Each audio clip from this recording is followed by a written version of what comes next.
সকালবেলা ঘুম থেকে ওঠার পর সবাই হয়তো নিউজ দেখে একটু ঘাবড়ে গিয়েছিলেন। কারণ সেখানে বলা হয়েছিল যে আইসিসি বাংলাদেশকে একটা থ্রেট দিয়ে দিছে যে বাংলাদেশকে ভারতে গিয়ে বিশ্বকাপ খেলতেই হবে। সো এছাড়া বাংলাদেশের আর কোনো উপায় নাই। বাংলাদেশকে হয় বয়কট করতে হবে, না হলে ভারতে গিয়ে বিশ্বকাপ খেলতেই হবে। এমন একটা নিউজে পুরা গরম ছিল, যেটা ভারতীয় সাংবাদিকদের রটানো একটা নিউজ আমরা অবশেষে জানতে পারছি। অবশেষে সন্ধ্যার সময় বিসিবির প্রেসিডেন্ট এবং সেই সাথে আমাদের ক্রীড়া উপদেষ্টা যিনি ছিল আসিফ আসিফ নজরুল স্যার, তারা দুজনেই সরাসরি প্রেস কনফারেন্সে কথা বলল এবং ব্যাপারটাকে ক্লিয়ার করে দিছে। এখানে হয়তোবা গুজব ছড়ানোর মতো আর কোনো অপশন তারা রাখে নাই, বা মিথ্যা বলার কোনো অপশন তারা রাখে নাই। আইসিসি থেকে ইমেল আসছে। আইসিসি বাংলাদেশের যে তাদের অবজেকশনগুলো যে আইসিসির কাছে জানানো হয়েছে বাংলাদেশের, তারা সেইটা নিয়ে খুব ভালোভাবে আ কাজ করছে। তারা সেটা নিয়ে চিন্তা করছে। চিন্তা করার পর তারা মনে করছে যে ভারতে বাংলাদেশের নিরাপত্তা ইস্যু নিয়ে আসলে তারা খতিয়ে দেখে কোনো কিছু পায়নি। এমনটাই মনে হয় বিসিবিকে জানাইছে। তো যেটা আমি বুলবুল স্যারের কথাতে বুঝলাম, বা নজরুল স্যারের কথাতে বুঝলাম। তো যেটাতে বাংলাদেশ টোটালি খুশি না। বাংলাদেশ এখন তাদের করণীয়, তারা স্ট্রং যে এভিডেন্স গুলা ছিল বা যে প্রমাণগুলা আছে, ১ম ইমেইলটাতে বাংলাদেশ সেই প্রমাণগুলা দেয় নাই।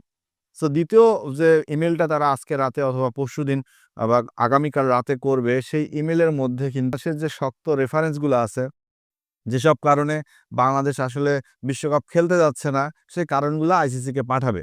এরপরও যদি আইসিসি রাজি না হয়, সেক্ষেত্রে বাংলাদেশ কি করবে, সেটা বাংলাদেশ সরকার বা বাংলাদেশের পররাষ্ট্র মন্ত্রণালয় বা বাংলাদেশের স্বরাষ্ট্র মন্ত্রণালয় এবং বাংলাদেশের যে ক্রিকেট নিয়ন্ত্রক সংস্থা বিসিবি আছে, তারা বসে সিদ্ধান্ত নিবে। সো এখনই আমরা বলতে পারতেছি না যে বাংলাদেশ বিশ্বকাপ খেলবে না, বা বাংলাদেশ ভারতে যাবে না, বা বাংলাদেশ ভারতে গিয়ে বিশ্বকাপ খেলতে আগ্রহী না। আমাদের বিসিবি প্রেসিডেন্ট বুলবুল স্যার তিনি বলছে যে, "আমরা তো এর আগে কোনো বিশ্বকাপ নিয়ে কোনো তালবাহানা করিনি। আমরা সব বিশ্বকাপ খেলছি। সেটা ভারতে হোক, পাকিস্তানে যেখানে ভারত যাইতেই চায় নাই, যেখানে অন্যান্য কান্ট্রি যাইতেই চায় নাই, হাইব্রিড মডেলে চ্যাম্পিয়ন্স ট্রফি হচ্ছে, আমরা সেখানে গেছি। ভারতে পাকিস্তান খেলবে না, তাও তো আমরা খেলছি। কোনো বিশ্বকাপ নিয়ে কখনোই আমাদের অবজেকশন ছিল না। কিন্তু আমরা কেন এইবার বিশ্বকাপটা নিয়ে অবজেকশন করলাম? আমাদের তো অবজেকশন করার কোনো কথাও ছিল না। আমরা বিশ্বকাপের দলও ঘোষণা করে দিছি। বিশ্বকাপকে ঘিরে আমরা টোটালি প্রিপারেশন নিচ্ছি এবং বিশ্বকাপকে নিয়ে যে আমাদের এই ধরনের কাজ করতে হবে, এটা তো আমরা কখনো কল্পনাও করতে পারি নাই, বা বাংলাদেশ ক্রিকেট বোর্ড কখনো ভাবেও নাই যে বিশ্বকাপকে নিয়ে কোনো অবজেকশন জানিয়ে আইসিসিকে চিঠি দিতে হবে। কথাগুলো একটু ঠান্ডা মাথায় শুনুন। কারণ এখানে বিসিবির কিন্তু কোনো দোষ নাই। বিসিবি কিন্তু সঠিক রাস্তায় আছে এবং বিসিবি কিন্তু সঠিক কথা বলছে। বাংলাদেশের কোনো জনগণ, সাংবাদিক কেউ কিন্তু মিথ্যা কিছু বলে নাই। আপনারা যদি ভারতীয় সাংবাদিকরা একটু ব্যাপারটাকে গুলায় ধরেন, আপনাদের কিছু ভিউজ বাড়ানোর জন্য, আপনাদের কিছু আ দেখা যাচ্ছে সাম্প্রতিকতা বাড়ানোর জন্য, সেটা ভাই আপনাদের ব্যাপার। কিন্তু বাংলাদেশ থেকে এখন পর্যন্ত কোনো সাংবাদিক, কোনো কনটেন্ট ক্রিয়েটর, কোনো নিউজ পত্রিকা বাংলাদেশ এবং ভারতের সম্পর্ক, ক্রিকেটীয় সম্পর্ক কোনো কিছু নিয়ে কিন্তু খারাপ কিছু বলে নাই। যা হইছে প্রমাণ, তথ্য সবকিছু নিয়ে হইছে। দেখেন, ব্যাপারটা শুরু হইছে তখন থেকেই যখন কলকাতা নাইট রাইডার্স মুস্তাফিজুর রহমানকে বাদ দিছে। কিন্তু কলকাতা নাইট রাইডার্স যদি মুস্তাফিজুর রহমানকে লিগ্যাল ওয়েতে বাদ দেয়, তাহলে কি করার ছিল? এই সিজন মুস্তাফিজকে খেলাতে হবে। কলকাতার ড্রায় নিয়ে যাইতে হবে। এখন আপনারা মাঠে নামান, না তাকে বেঞ্চে বসায় রাখবেন, নাকি হোটেলে ঘুম পাড়াবেন, এটা একমাত্র কলকাতার উপর ছিল। কিন্তু কলকাতা কি করছে? তাকে বাদ দিছে। কেন বাদ দিল? বিসিসিআই থেকে কলকাতাকে একটা চিঠি দেওয়া হইছে, যে চিঠিতে বলা হইছে যে মুস্তাফিজের নিরাপত্তা সংখ্যা আছে কলকাতায়। মুস্তাফিজকে আমরা নিরাপত্তা দিতে পারব না। মুস্তাফিজুর রহমানকে আপনারা বাদ দিয়ে দেন। এমনটাই তো চিঠিতে আছে। এটা শুধু আমি না, আপনি, ভারতের গভর্নমেন্ট সরকার, এমনকি ভারতের যত ক্রীড়া সাংবাদিক আছেন এবং যত ক্রিকেট ফ্যান আছেন, বাংলাদেশের যত ক্রিকেট ফ্যান আছে, আমরা সবাই জিনিসটা একদম ক্লিয়ার জেনে গেছি। এখানে বিন্দু পরিমাণ মিথ্যার কোনো আশ্রয় নাই। তো সেখানে প্রশ্ন উঠছে যে বাংলাদেশের একজন ক্রিকেটারকে যদি আপনারা নিরাপত্তা দিতে না পারেন, সেখানে বাংলাদেশের টিম ম্যানেজমেন্ট, বাংলাদেশের ক্রীড়া সাংবাদিক, বাংলাদেশের দর্শক কিভাবে এতগুলা পার্সনকে নিরাপত্তা দিবে? বিসিসিআই। যার ফলে কিন্তু বিসিবি আজকে এই সিদ্ধান্ত নিছে বিসিসিআই এর উপর। সেখানে তো বিসিবির কোনো ভুল নাই, বা বিসিবি তো কোনো ভুল কাজ করে নাই, বা বিসিবির তো কোনো আনলিগ্যাল ওয়েতে যায় নাই।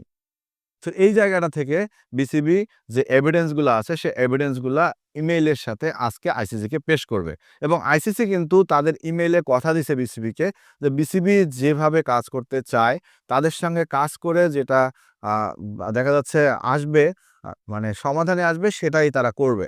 এখানে দেখা যাচ্ছে অনেকেই বলছেন লজিকের কথা, অনেকেই বলছেন ম্যাচ ট্রান্সফার, ব্রডকাস্ট, অনেক কথা বলতেছেন। ভাই এসব কোনো কথা না।